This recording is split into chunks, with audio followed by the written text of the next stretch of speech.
días, hermanos, que el Señor nos continúe bendiciendo. Es un gusto estar aquí en la casa del Señor y nos alegramos por la gente que Dios trae a la iglesia. Gracias a Carlos y Ana, y también le damos la bienvenida a Guillermina. Gracias que esté aquí. Esperemos que se encuentren como en su casa. Son todos bienvenidos y gracias a Dios por este día.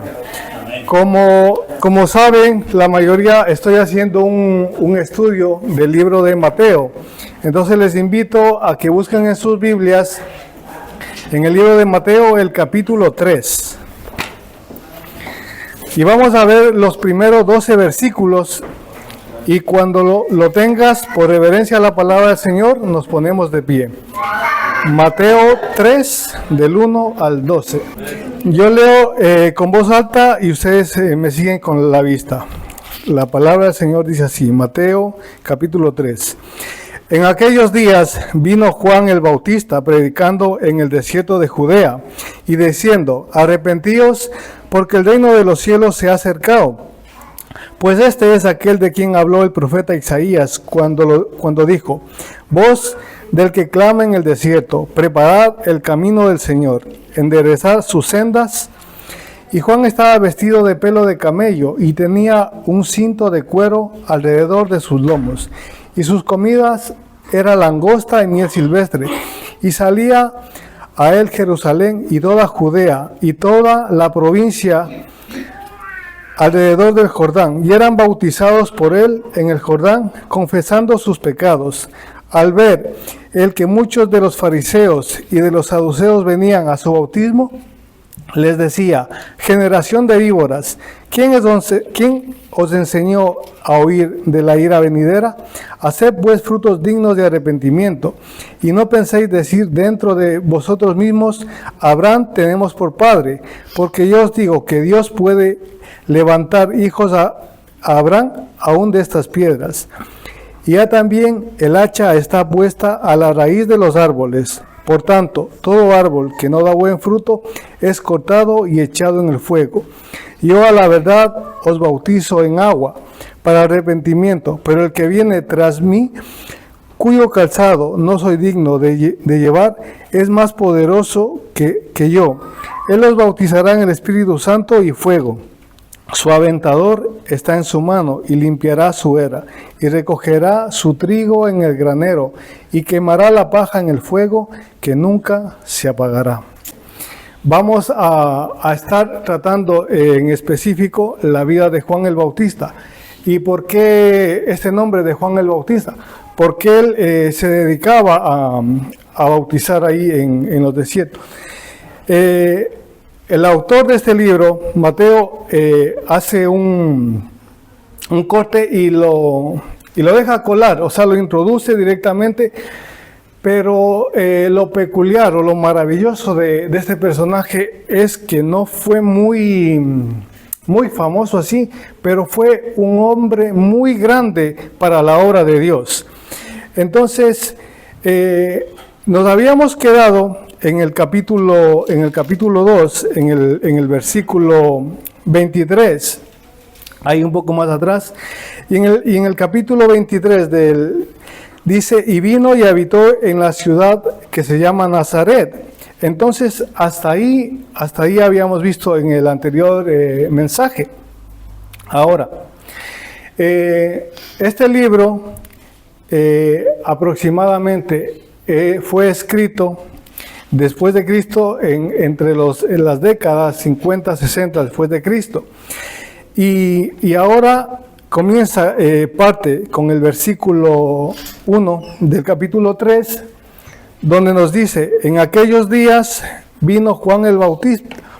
Ahora, sabemos que cuánto tiempo aproximadamente ha transcurrido desde que aparece Jesús. Entonces se cree o tienen un aproximado que ha pasado de 25, 26 a 28 años aproximadamente.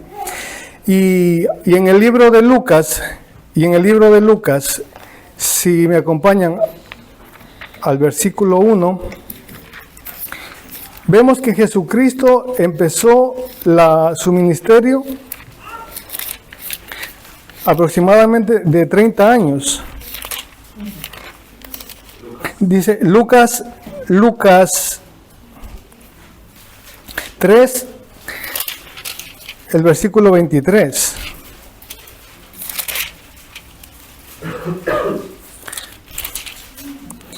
¿Lo tenemos? Dice Lucas 3, 23. Jesús mismo, al comenzar su ministerio, era como de 30 años. Entonces, sabemos que Juan empezó antes. Y Juan, en nuestro texto, comienza predicando. Él va a anunciar el arrepentimiento, anunciando la venida del Señor Jesús. Antes que empezara, evidentemente, el ministerio de Jesús, Dios envía primeramente un mensajero a Juan.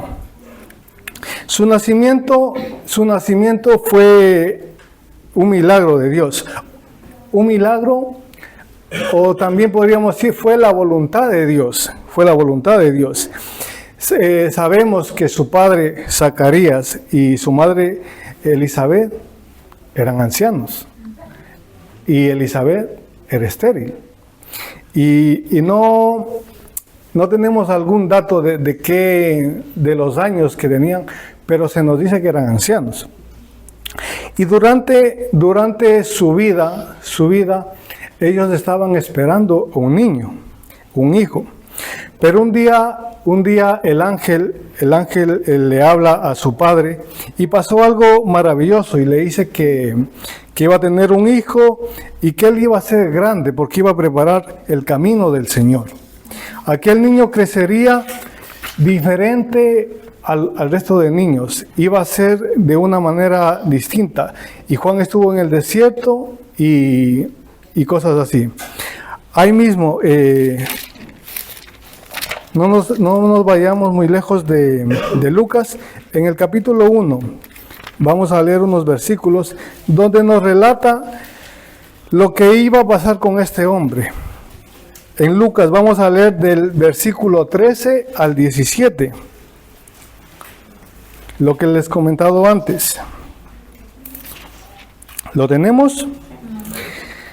La palabra dice así: pero el ángel le dijo: Zacarías, no temas, porque tu oración ha sido oída, y tu mujer Elizabeth te dará a luz un hijo, y llamará su nombre Juan, y tendrás gozo y alegría, y muchos se regocijarán de su nacimiento, porque será grande delante de Dios. No beberá vino ni sidra, y será lleno del Espíritu Santo, aún desde el vientre de su madre. Y hará que muchos de los hijos de Israel se conviertan al Señor, Dios de ellos. E irá delante de él con el espíritu y el poder de Elías para hacer volver los corazones de los padres a los hijos y de los rebeldes a la prudencia de los justos, para preparar al Señor un pueblo bien dispuesto. Prácticamente no han cambiado los tiempos. Los tiempos, me refiero a que en esos años todo el mundo rechazaba la palabra de Dios. Todo el mundo rechazaba. Y hasta el día de hoy, lamentablemente, existen personas y por las cuales tenemos que orar. Al igual que Dios nos salvó a nosotros, tenemos que orar por aquellos que rechazan a Dios, porque ese es un deber nuestro. Y en ese entonces también estaban duros los corazones de la gente. Y entonces, pero Dios proveyó de un mensajero, en este caso de Juan. Algo muy interesante que está enlazado, está relacionado el Antiguo Testamento con el Nuevo Testamento, hace un puente, hace unión, donde sabemos lo que va a pasar, y vamos a estar viendo varias citas. Quiero que vayamos a Malaquías, el último libro del Antiguo Testamento, donde enlaza toda esta historia.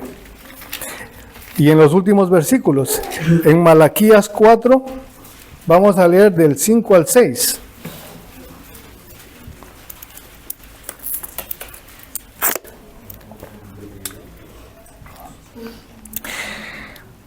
He aquí, yo os envío el profeta Elías, antes que venga el día de Jehová, grande y terrible.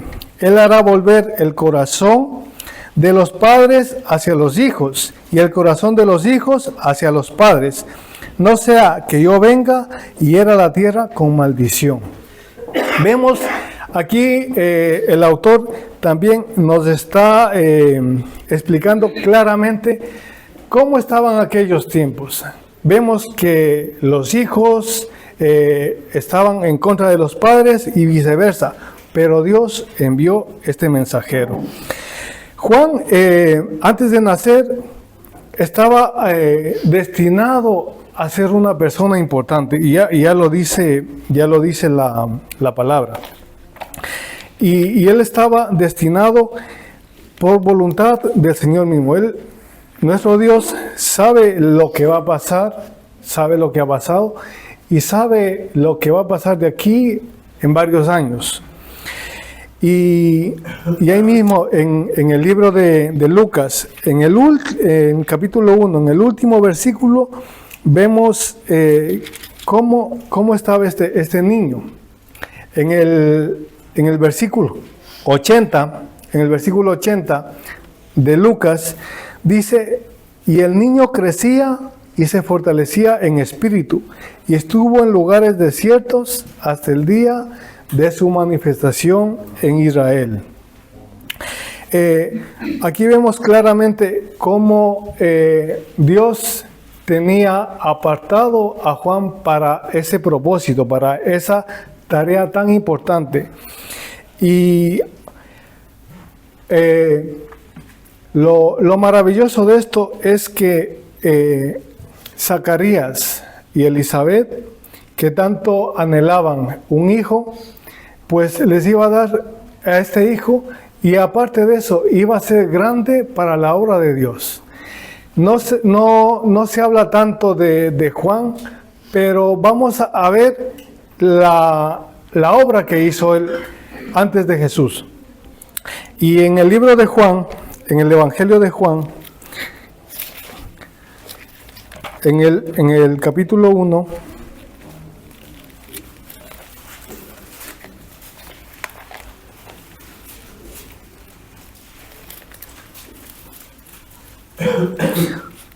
nuestro autor también nos está hablando de Juan el Bautista. Entonces quiero que vayamos a comparar todo esto. Juan 1, el versículo 6 y 7 dice: hubo un hombre enviado de Dios, el cual se llamaba Juan, pero Juan el Bautista. Este vino por testimonio, para que diese testimonio de luz, a fin de que todos creyesen por él. Aquí Juan, a ver si lo digo bien, Juan el evangelista está refiriéndose a Juan el Bautista. ¿Sí me entienden? El libro de Juan el evangelista se está identificando a Juan el Bautista, y lo identifica, y dice que este vino por testimonio. ¿Y por qué habla por testimonio? Por la manera de cómo Juan el Bautista vivía, cómo se comportaba y cómo le llama a él. Dice en el versículo 7, normalmente, eso lo he visto aquí, que hay veces que las personas llaman o esta de una manera no muy agradable, despectiva, efectivamente. Y aquí vemos cómo no dice ni Juan el Bautista ni nada, únicamente lo llama Pero lo llama así, pero a la vez el testimonio de él hablaba más que sus palabras, más que lo que él tenía. Y de eso tenemos también que apropiarnos, porque nosotros podemos saber la Biblia de pe a pe, pero si luego nuestra vida afuera es otra, pues no estamos dando testimonio. Sin embargo, Juan era visto, era notorio cómo se comportaba, lo que hacía, y por eso dice aquí Juan, él daba testimonio de su vida, cómo se comportaba, y entonces tratando con esta persona que le hace importante. Ahora, volviendo a nuestro texto original, en el versículo 1, dice, en la última parte, dice, predicando en el desierto de Judea. Ahora, aquí el Señor me abrió el entendimiento, predicando, pero no es que sí que estaba predicando, pero predicando también tenía que ver proclamando o anunciando algo importante. Él estaba anunciando algo importante que venía atrás de él. ¿Y qué estaba anunciando o declarando? Que se acercaba el Señor. Versículo 2. Dice, y diciendo, arrepentíos porque el reino de los cielos se ha acercado. Ahora, Juan está pidiendo y está diciendo a la gente que se arrepientan. Lo mismo que más adelante se nos habla en los evangelios, lo mismo que vino a hacer nuestro Señor Jesucristo. Él vino a predicar. ¿Y cuál fue el énfasis de Jesús en su ministerio? El arrepentimiento. El arrepentimiento. ¿Por qué? Porque Él quiso, o Él vino con un propósito, y el propósito de Jesucristo fue el de conciliar, el de que la humanidad haga las paces con Dios. Y solo Jesucristo podía hacer eso. Él vino a esa tarea, aquí a esta tierra, para no estar en enemistad con Dios, sino para tener ese acceso a Dios Padre. Para eso fue enviado Jesús a esta tierra. Y en Marcos 1, un poco más adelante, vamos a ver lo que nos dice en el versículo 1, que ya comienza el Señor a hablar. ¿Y cuál fue el mensaje de Él? Marcos 1:15.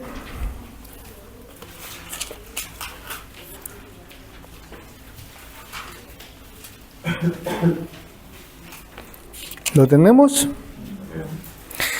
Marcos 1:15 dice, diciendo, el tiempo se ha cumplido y el reino de Dios se ha acercado. ¿Qué dice?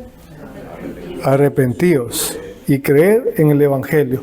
Entonces, aquí vemos que Juan está pregonando o está anunciando algo que más adelante el Señor también lo iba a hacer de igual manera.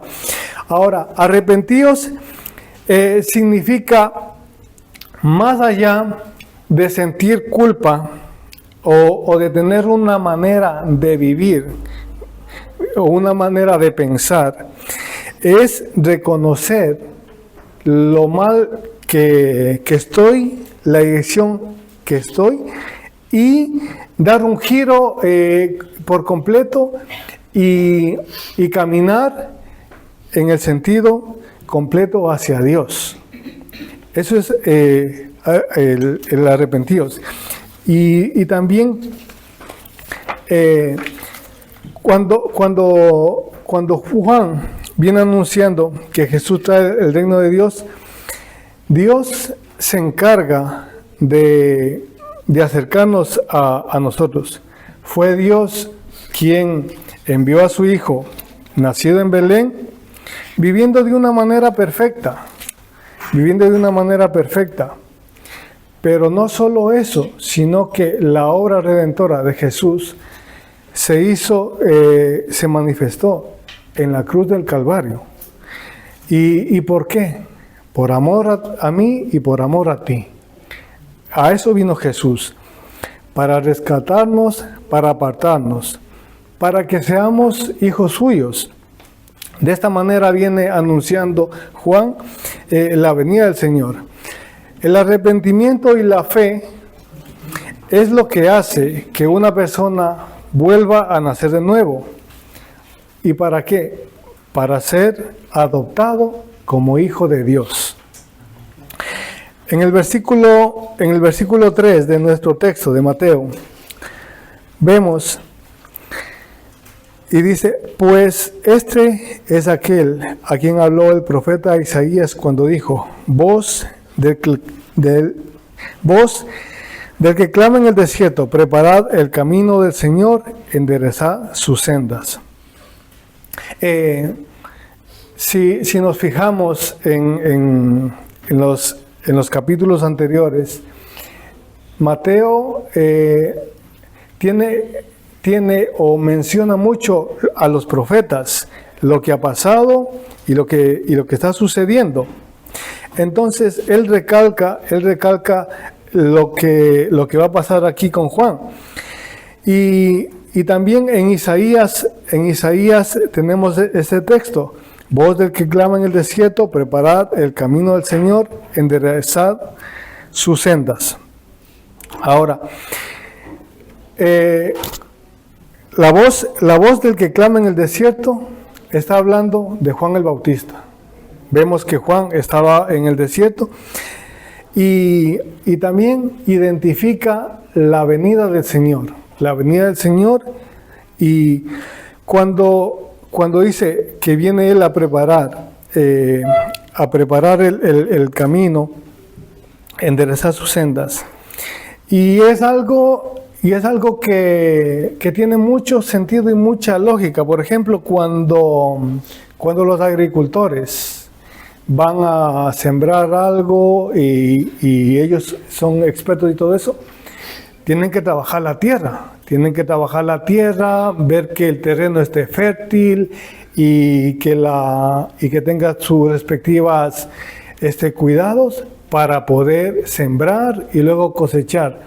De la misma manera, cuando se hacen las calles y todo eso, se hacen unos estudios para ver que el suelo esté estable y poder construir.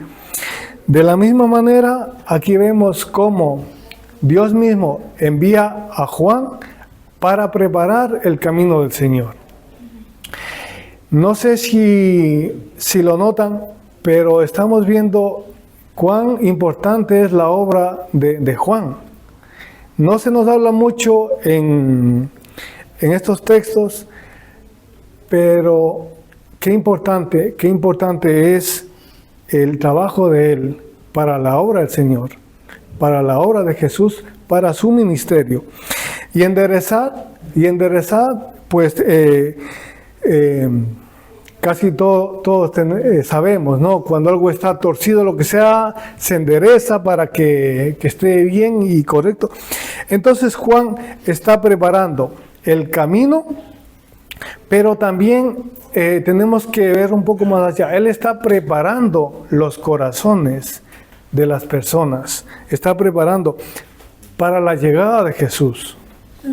Él está preparando todo eso para la llegada del Rey de Reyes y Señor de los Señores. Entonces vemos que su trabajo aquí en la tierra fue importante y de alguna manera, y es importante para cada uno de nosotros también, preparar el camino para aquellos que no conocen de Jesús. Y ese es mi deber y tu deber. Preparar el camino para aquellos que no conocen del Señor. Seguimos. El versículo 4. Y Juan estaba vestido de pelo de camello y tenía un cinto de cuero alrededor de sus lomos, y su comida era langostas y miel silvestre.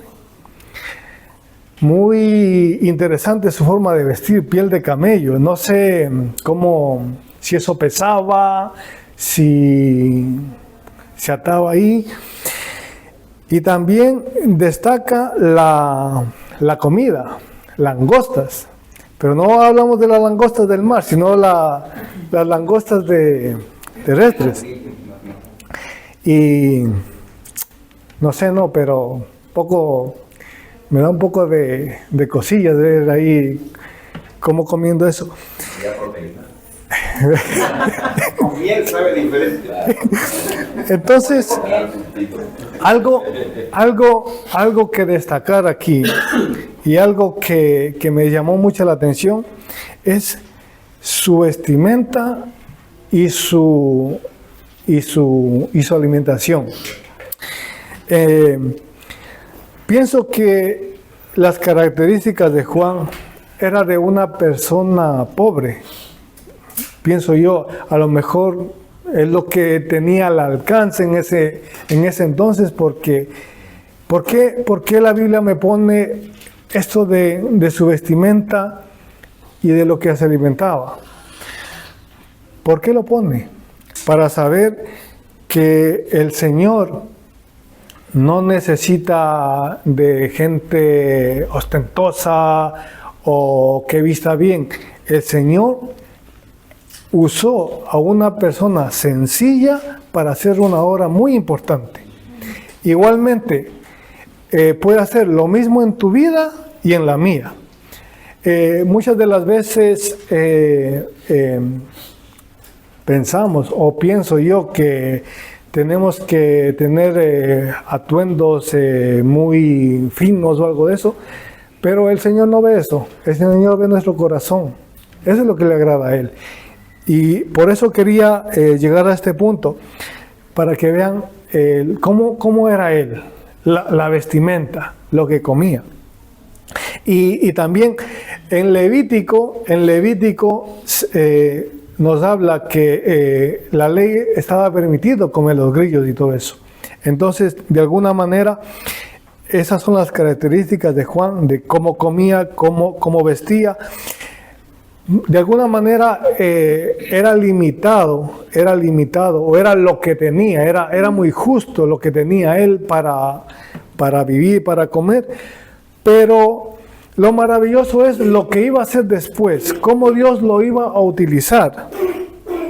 Y la atención y el mensaje, sobre todo el mensaje que él iba a transmitir en esa época. Juan, me imagino que fue una persona no muy llamativa en ese entonces, pero cuando él también comienza aparece, mejor dicho, cuando él aparece, vemos que tiene mucho que ver con la gente de ese entonces. Versículos 5 y 6. Dice, y salía a él Jerusalén y toda Judea y toda la provincia de alrededor del Jordán, y eran bautizados por él en el Jordán, confesando sus pecados. Vemos que salían de Jerusalén y Judea. A mí me gusta siempre comparar distancias, tiempos y todo eso. Y entre Jerusalén y Judea hay aproximadamente, he visto que hay aproximadamente de 42 a 50 kilómetros. Y la gente se iba, salía. No sé, de aquí a Las Torres, ¿cuántos kilómetros hay? 15. Y a Los Ramos, más o menos por ahí, ¿no? Sí. En ese entonces no habían las vías que tenemos ahora, no habían los medios para ir de un lado a otro, no había autobuses, no había nada. Pero 42 a 50 kilómetros para escuchar a un hombre, me imagino que a lo mejor era un día de viaje. No le pongamos un día, pongámosle medio día. Pero ellos anhelaban escuchar a Juan. Iban buscando. Dice que salían de Jerusalén y de Judea. y en el versículo y de la provincia de Jordán. Y no solo eso, sino que eran bautizados por él, confesando sus pecados. Eran bautizados por él. Ahora, el mensaje era duro para ellos. Y hay algo que aquí se predicó y también me tocó.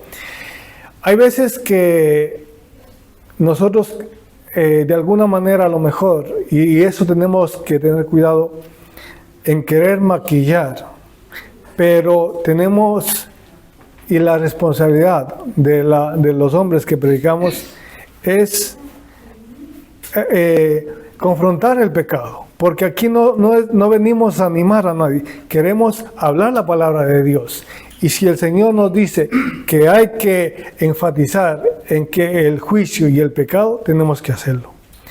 Hay veces que puede ser que el mensaje sea duro, pero es lo que dice el Señor en su palabra.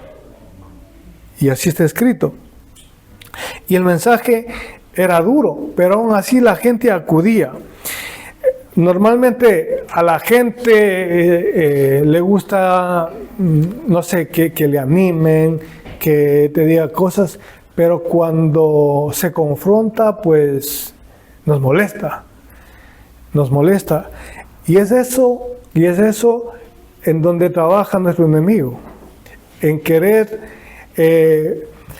venir aquí y de alguna manera decir algún mensaje así muy light, muy suave, pero el Señor nos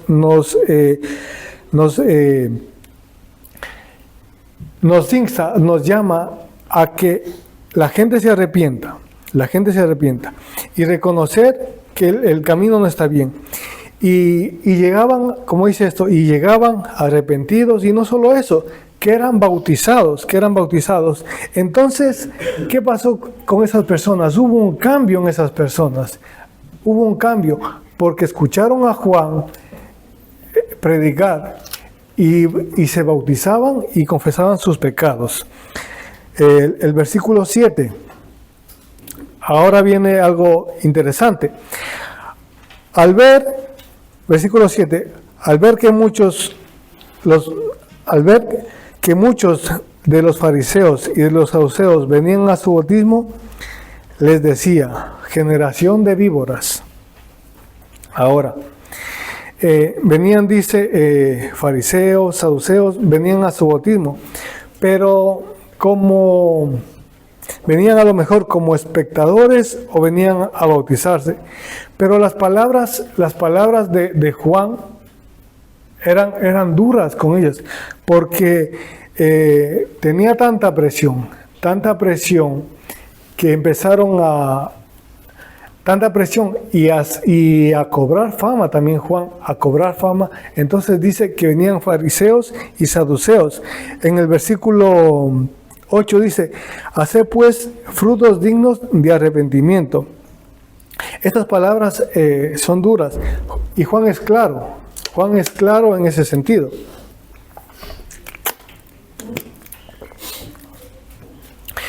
Él sabía el mensaje que tenía que decir, él no estaba con titubeos, sabía lo que tenía que decir, y llama generación de víboras.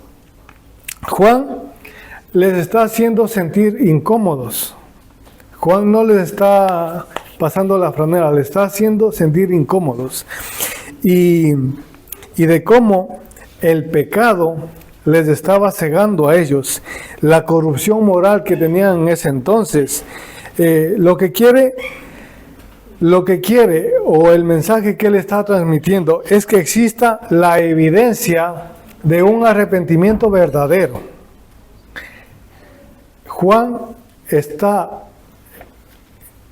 invitándoles a ellos a que tengan un arrepentimiento verdadero y no estén como simples espectadores nada más.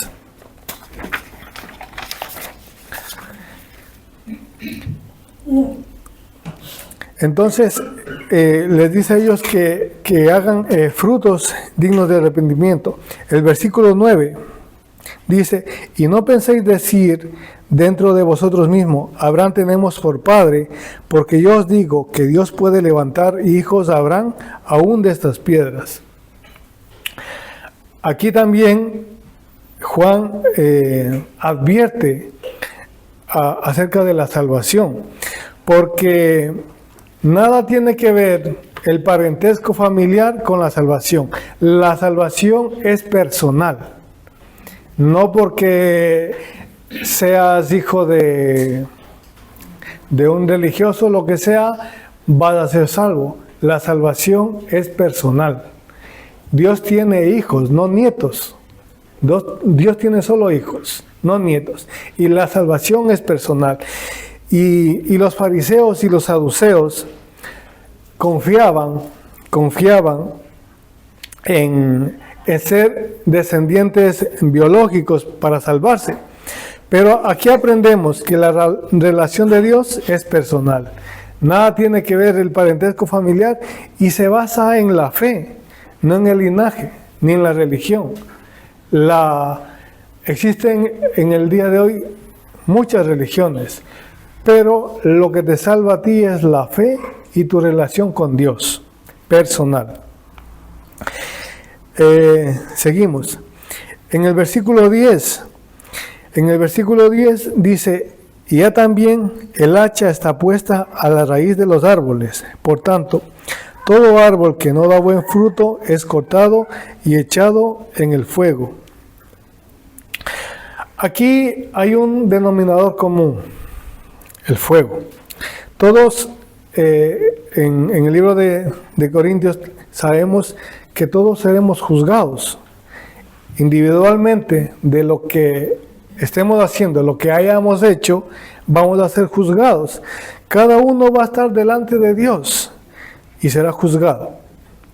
Y este juicio vendrá y seremos juzgados por todo lo que hemos creído, por todo lo que hemos pensado.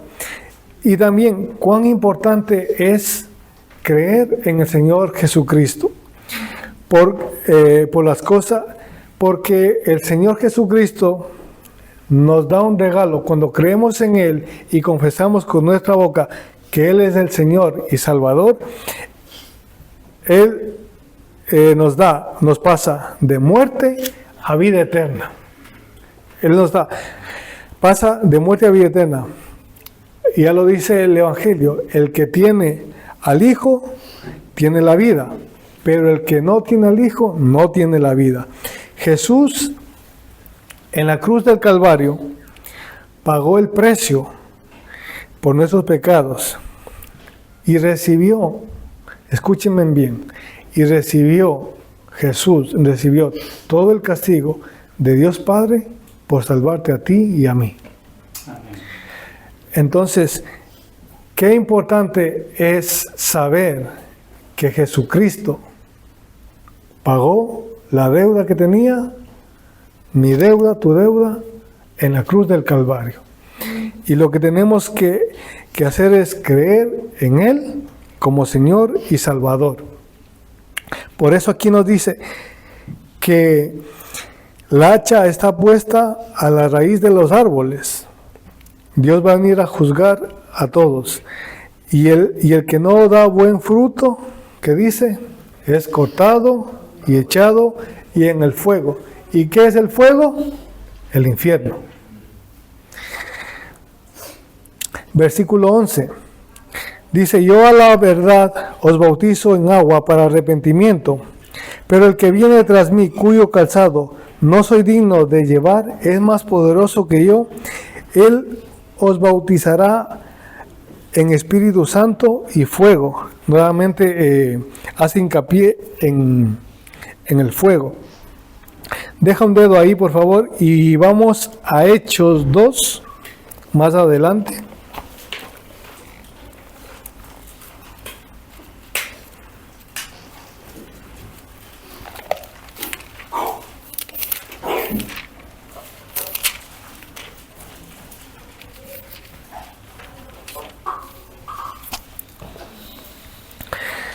Aquí Juan está haciendo un llamado al arrepentimiento, pero Jesús va más allá. Jesús nos da el poder del Espíritu Santo.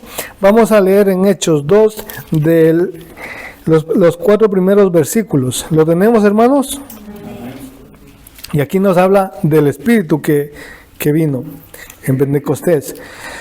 Cuando llegó el día de Pentecostés, estaban todos unánimes juntos, y de repente vino del cielo un estruendo, como de un viento recio que soplaba, el cual llenó toda la casa donde estaban sentados, y se les aparecieron lenguas repartidas, como de fuego, asentándose sobre cada uno de ellos. Y fueron todos llenos del Espíritu Santo, y comenzaron a hablar en otras lenguas, según el Espíritu les daba que hablasen. Vemos que aquí el Señor nos da el Espíritu Santo para vivir de una manera que agrade a Dios en su voluntad. Pero hay veces pensamos o nos pasa, ¿cómo lo hago si lo he intentado y no puedo cambiar, y me pasa esto y me pasa aquello?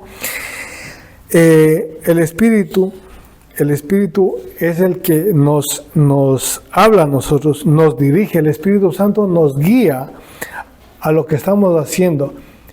Él nos guía cuando estamos yendo en el sentido equivocado, el corregir. Él es el Espíritu Santo el que nos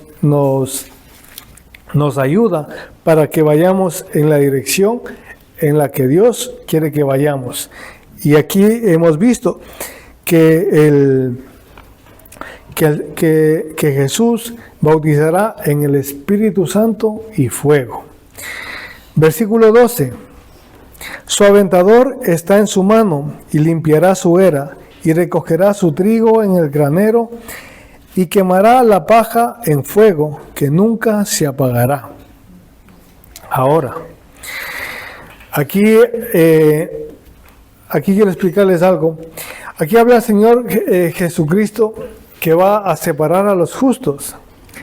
El aventador estaba buscando, era una especie como de pala, como un trinche, donde se usaba para lanzar la cosecha trillada, y el aire soplaba la paja, que era más ligera, más suave, y caía el trigo. Ahora, ese es el aventador. La era representa el lugar donde se juzga o donde se evalúa a la humanidad. El trigo somos nosotros. Representa a las personas que se han arrepentido sinceramente y confían en Dios. Estos serán guardados en el granero. ¿Pero cuál es el granero? El reino de Dios. Amén. Ese es el granero, el reino de Dios. Y la paja representa a todos los que rechazan a Jesús. A todos los que rechazan a Jesús. Y serán destituidos en el fuego que nunca se apagará. Nuevamente el fuego. ¿Dónde? El infierno. Vuelvo a repetir. El aventador es levantado, y el viento separa el trigo y la paja. La era representa el lugar donde se juzga, donde se evalúa la humanidad. El trigo somos nosotros, representa a las personas que se han arrepentido sinceramente y confían en Dios. Estos serán guardados en el granero, esto es, el reino de Dios. Y la paja representa a todos los que rechazan a Jesús, serán destituidos en el fuego que nunca se apagará. Esto es el infierno. Ahora vemos eso. Pero para concluir, no todos son malas noticias. No son todas malas noticias. Hoy es día de salvación. Y hoy día el Señor puede estar tocando tu corazón. El Señor puede estar hoy hablándote de alguna manera para que pongas tu fe, pongas tus ojos en Él, tu mirada en Él. Y Él te hace una invitación de que hoy es un día para que tú puedas convertirte en un hijo de Dios. Este mensaje se anunció hace casi 2000 años y se sigue anunciando hasta hoy. Jesucristo vino por amor, por ti y por mí, y Él vino por amor y murió en una cruz para salvarte a ti y a mí. Hemos visto en esta mañana el arrepentimiento. Arrepiéntete y cree en el Señor Jesús. Él puede darte hoy una vida nueva. Él puede transformar tu vida. También hemos visto que no necesitamos tener muchos adornos ni cosa parecida. Hemos visto la historia de Juan el Bautista, cómo vivía, cómo se vestía, cómo se alimentaba, y lo grande,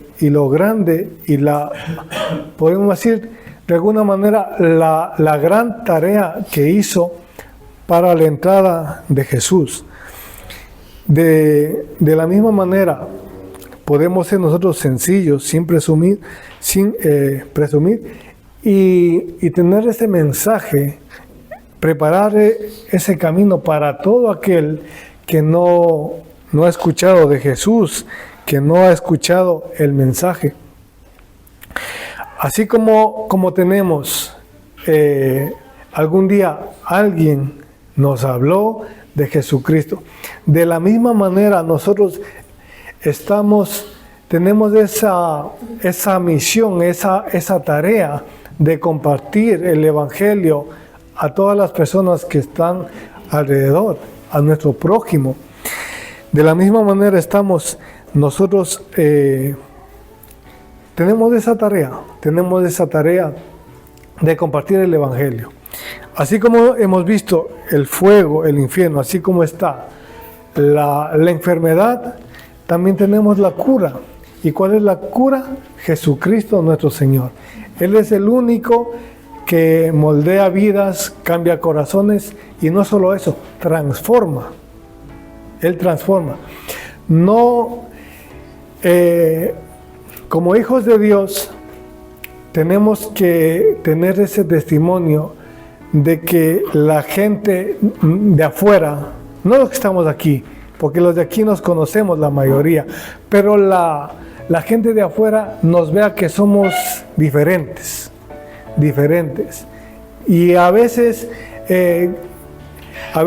tu vida, la manera de comportarte, la manera de vivir, habla más que lo que tú sepas de Dios. Ese es el testimonio que tú tienes. Y de alguna manera, en alguna oportunidad, van a decir los de fuera, este hombre o esta mujer o este hermano es distinto. Y también pueden tener esa comezón, esa curiosidad de saber por qué somos así. Ese es el testimonio que tenemos que tener para alcanzar a los que están perdidos. Amén. Esto es lo que quería compartirles esta mañana, hermanos. Vamos a ponernos de pie. Y espero que lo que se ha dicho esta mañana, pues lo usemos. Seamos imitadores de Juan. Sencillo, pero vino a hacer algo importante aquí en esta tierra, a preparar el camino para el Señor. De la misma manera, no sabemos cómo, pero tenemos que preparar el camino para aquellos que vienen detrás de nosotros. Amén. Vamos a orar. Gracias, Señor, por este día. Gracias, Padre, por el privilegio de estar aquí en tu casa, Señor. Te pedimos, Señor, que lo que hemos aprendido esta mañana, Señor, acerca de Juan, ayúdanos a ser imitadores de él. Ayúdanos a ser sencillos, pero a la misma vez, Señor, ayúdanos a ser de testimonio para aquellas personas que no te conocen, Señor. Ayúdanos a crecer espiritualmente, Señor. Ayúdanos a vivir de una manera que te agrade a ti, Señor. No somos perfectos, Señor. Somos pecadores, somos infieles, Señor. Pero tenemos cada día, Señor, donde llamarte, Señor, dónde refugiarnos, Señor. Te pido, Padre amado, que bendigas a cada hermano, a cada hermana, Señor. Ayúdale, Señor, a que estas palabras las guardemos en nuestro corazón. Ayúdales, Padre amado, para que esta obra, para que esta pequeña obra, Señor, siga creciendo, Señor. Gracias, Padre, por las personas que tú envías a esta congregación, Señor. Ayúdanos, Señor, a hacer más en esta iglesia, Señor, para que tu obra en esta ciudad, en este país, crezca más, Señor. Ayúdanos también a madurar espiritualmente y a hacer, como dice tu palabra, que seamos recíprocos con los que no te conocen, con nuestro prójimo, Señor. Gracias, Padre, por todo lo que tú nos das, por todo lo que has hecho y sigues haciendo en nuestras vidas, Señor. Todo esto te lo agradecemos en el nombre precioso de Jesús. Amén.